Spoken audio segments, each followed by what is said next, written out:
Halo teman-teman, salam bahagia bagi kalian semua. Jumpa lagi bersama Green Candle. Nah, di video kali ini saya sedikit akan menyinggung bagi teman-teman yang masih bingung atau newbie dalam belajar investasi kripto dan saham, boleh kunjungi channel YouTube ini ya.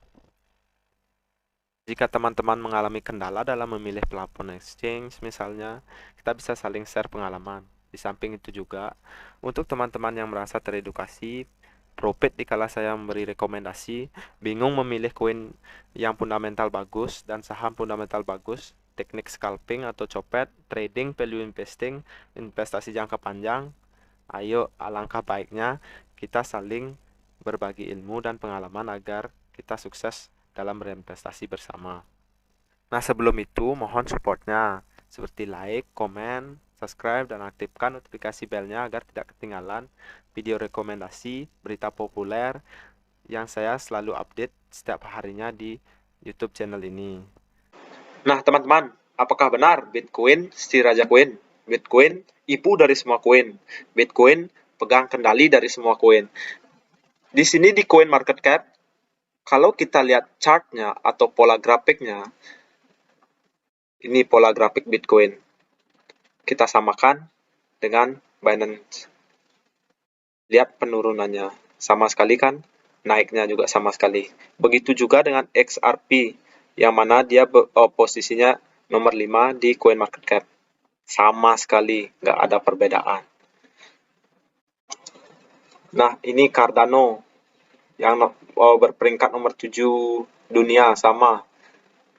Polkadot juga sama. Kalau Tether ini USDT adalah stablecoin, makanya grafiknya seperti itu. Lihat VeChain, Stellar, Solana, dan lain sebagainya. Nah, jadi memang benar ya teman-teman, kalau Bitcoin itu pegang kendali ke semua jenis altcoin. Walaupun dia CeFi, NFT, DeFi, dan yang lainnya. Berarti sah ya, kalau Bitcoin turun atau merah, berarti altcoin lain juga merah. Terkecuali ini Ethereum yang baru kemarin dipom-pom.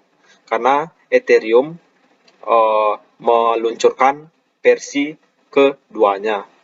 Kalau Dogecoin memang koin yang dipom-pom. Atau sekarang mungkin Dogecoin sudah berbeda ya. Kita juga bisa sudah lirik Dogecoin itu. Gimana kita bisa bilang Dogecoin koin pom-pom lagi atau koin meme, koin yang supply-nya tidak terbatas. Sedangkan bisa menduduki posisi nomor 4 karena komunitas dan di backing sama orang miliarder. Nah, intinya sebelum kita masuk atau membeli salah satu koin, koin apapun itu, altcoin, NFT, ada kalanya kita cek dulu gimana pergerakan dari Bitcoin itu sendiri.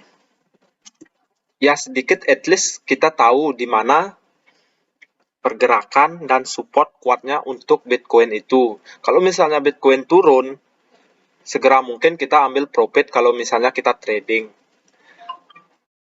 Kalau misalnya untuk jangka panjang sih bodo amat ya.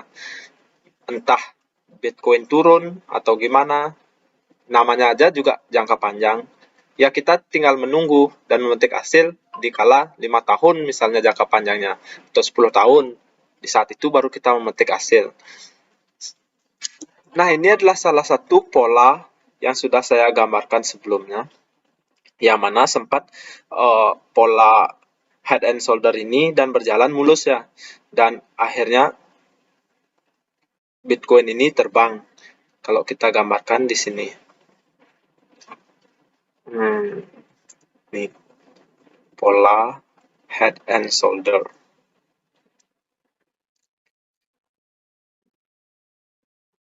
Ini sebagai support sebelumnya dan ujungnya terbang. Nah, di mana sih area support Bitcoin yang kuat itu? Ya di sini ya. Saya sudah tarik garis dari neckline sebelumnya. Nah, di sini neckline crashing ya, namanya crashing. Neckline crashing sebelumnya, dan setelah saya garis dan benar adanya dari sini turun karena tidak kuat menembus support. Support di sini memang support yang kuat untuk bagi Bitcoin itu sendiri, dan akhirnya membuat harganya koreksi. Dan setelah koreksi di sini dibalas dengan candle hijau yang sangat tinggi ya. Nah, ini juga masih belum aman ya untuk Bitcoin itu akan kemana arahnya, apakah akan turun atau akan ke atas. Saya belum bisa prediksi karena saya tidak membeli sama sekali ya, tidak membeli Bitcoin, saya tidak investasi sama sekali di Bitcoin. Saya hanya melihat pergerakan Bitcoin karena menentukan sekali dengan portfolio atau koin yang saya koleksi. Nah, di mana sih menjadi area support terkuatnya? Kalau saya sih di area sini ya, di area 778 juta atau 780 juta. Kalau ini tembus, saya pikir sih saya akan menjual aset saya sedikit ya, teman-teman. Nah, ini sih history atau rekam jejak Bitcoin bulanannya. Hasil Bitcoin bulanannya, yang mana 2021 bulan Januari kita hijau, Februari hijau, Maret juga hijau, April juga hijau. Cuma di sini belum tercatat ya. Nah, bagaimana bulan Mei? Kalau misalnya kita survei dari 2011 sampai 2021, yang mana bulan Mei itu lebih banyak hijaunya ya. Yang kemarin bulan April juga hijau. Nah, sekarang Mei juga sama, lebih banyak hijaunya. Mei ini cuma bulan 2015 sama 2018 yang merah. Yang mana juga merahnya tidak begitu keras ya, begitu signifikan. Nah, bulan Mei ini didominasi dengan pergerakan Bitcoin yang naiknya begitu tinggi, yang mana ini 2011 182%, 2019 61%, 2017 60%. Nah, mostly bulan Mei ini adalah bulan di mana Bitcoin itu hijau. Jadi, teman-teman nggak usah khawatir ya, yang mana bulan Mei ini memang bulan-bulan hijaunya bagi Bitcoin dan juga altcoin. Nah, ini juga sedikit yang mana Rainbow Bitcoin atau Rainbow Price Chart Bitcoin.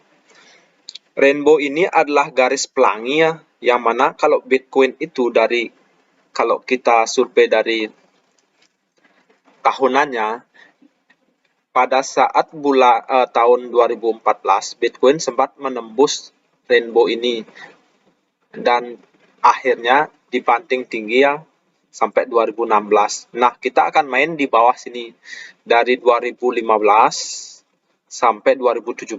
Kita hanya main di bawah, tidak melihat pergerakan Bitcoin yang parabolik. Setelah itu 2017 ke 2018 malah lagi Bitcoin mencoba menembus garis pelangi ini dan akhirnya tidak bisa, didam lagi 2018 sampai 2019 2020. Nah, sekarang kita berada di 2021 yang mana kita masih sangat jauh dari rainbow garis pelangi. Apakah di sini menjadi akhir dari bull run-nya Bitcoin itu? Saya sih kurang tahu ya. Kita harus tetap juga waspada di mana pergerakan Bitcoin itu sangat mempengaruhi sekali. Saya harap sih akan mencoba dulu tembus ke area merah itu dan dibanting tidak apa. Setidaknya kita selalu waspada ya dengan pergerakan Bitcoin ini. Nah, kesimpulan dari survei yang sudah saya lakukan ini sih, Bitcoin belum akhir dari bull run-nya. Berarti kita masih akan alt season ya, atau Bitcoin juga akan naik masih gila-gilaannya. Nah, chart ini menjadi bukti gimana fluktuatifnya kalau kita berinvestasi di cryptocurrency. Nah, ingat selalu ya teman-teman, kalau ada hype pasti ada tumbang. Itu sudah merupakan hukum alam ya. Jadi kita harus tetap waspada dengan aset kita, terutama kita sih biar yang namanya investasi biar untung. bukan malah rugi. Sekali lagi, ini juga bukan saya buat video untuk menakut-nakuti, tapi kita harus lihat histori atau realitanya gimana sih pergerakan Bitcoin itu agar kita tidak terjerumus dan mengalami kekalahannya dalam berinvestasi.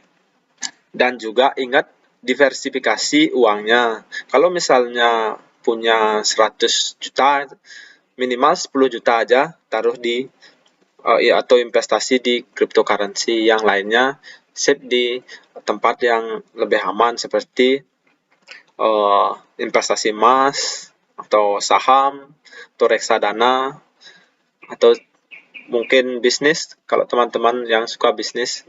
Nah, properti juga bisa dikatakan sebagai investasi. Nah, ini sedikit tentang Bitcoin dominance-nya, yang mana Bitcoin dominance chartnya turun sekali ya, drastis sudah menembus resisten yang sebelumnya saya buat di sini. Nah, di mana sih jadi target selanjutnya? Ya di area sini ya, di area 39, yang mana itu terjadi pada saat 2018 di sini. 2018 diperlihatkan altcoin season sekali ya. Berarti sekarang kita masih altcoin season yang memegang altcoin. Selamat hold altcoin Anda dan lihat juga pergerakan Bitcoin selalu. Nah, itu dulu untuk video saya kali ini.